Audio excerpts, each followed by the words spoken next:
James' aunt has been unwell, so he and his family have gone to visit her. Her test report shows her blood sugar levels are high. This suggests that she is suffering from diabetes. So she is advised to reduce her consumption of foods rich in simple carbohydrates. James looked at his aunt's diet chart and started wondering, how do doctors know which food item is rich in which nutrient?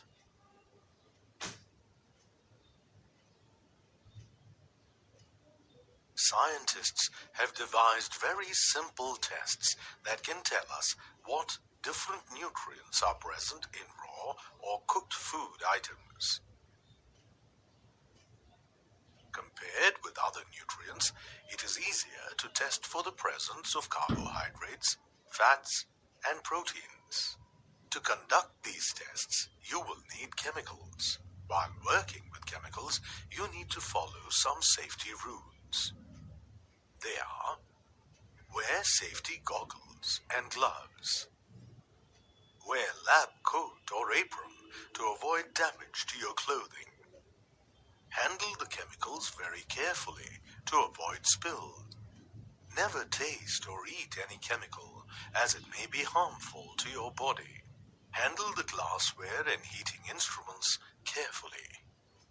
If a chemical goes into your eye, report to the teacher immediately and wash the open eye with lots of plain water.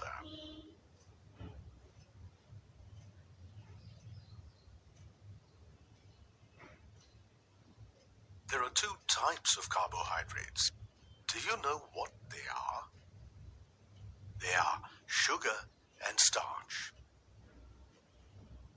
Sugar is an example of a simple carbohydrate, while starch is an example of a complex carbohydrate.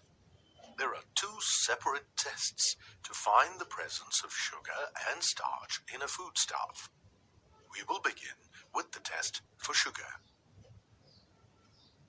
For this test, we will need sample food items, some test tubes, a test tube holder, a Bunsen burner, a dropper, and some Benedict's solution. Choose a sample food item. To test a liquid food item, pour some of it into a clean test tube. If it is solid, crush it and put a little into a clean test tube. Add a few drops of water and shake the test tube to mix the contents. Add a few drops of Benedict's solution to the mixture. This solution is blue in color. Mix the contents and heat the test tube for a minute.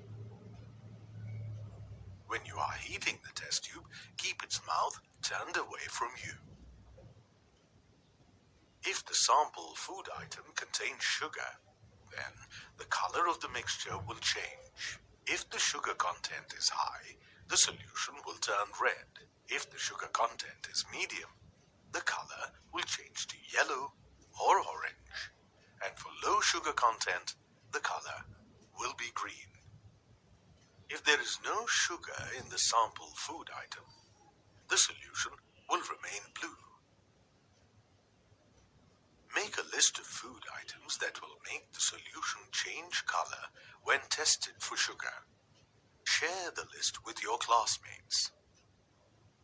Now let us see the test for starch. For this test, the materials needed are sample food items, dilute iodine solution, test tubes, and a dropper. Place a small amount of the crushed sample food item in a clean test tube. If it is liquid, pour it in.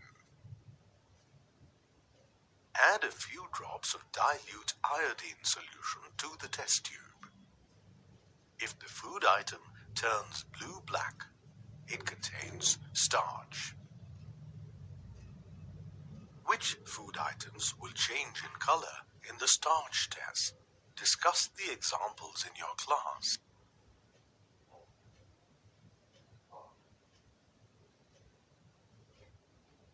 Now it is time to conduct the test for fats. For this test, you will need a sample food item and some filter paper. To test a liquid food item, rub a few drops of it on filter paper. To test solid foodstuff, wrap a small piece of food in a filter paper and then crush it. If the paper is wet, let it dry for a while and then check the paper against the light.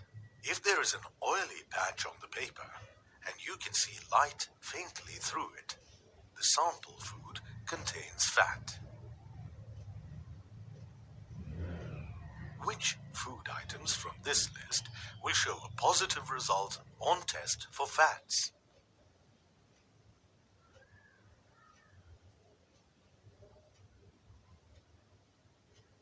To test for the presence of proteins in foods, you will need sample food items: copper sulfate solution, caustic soda solution, a dropper, and test tubes.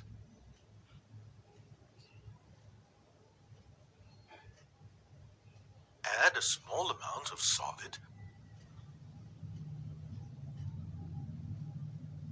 or liquid food samples as you did in the test for sugar. With a dropper, add 10 drops of caustic soda solution and 2 drops of copper sulfate solution. Shake the test tube again and let it stand for a few minutes. If the contents of the test tube turn violet or purple, proteins are present in the food sample.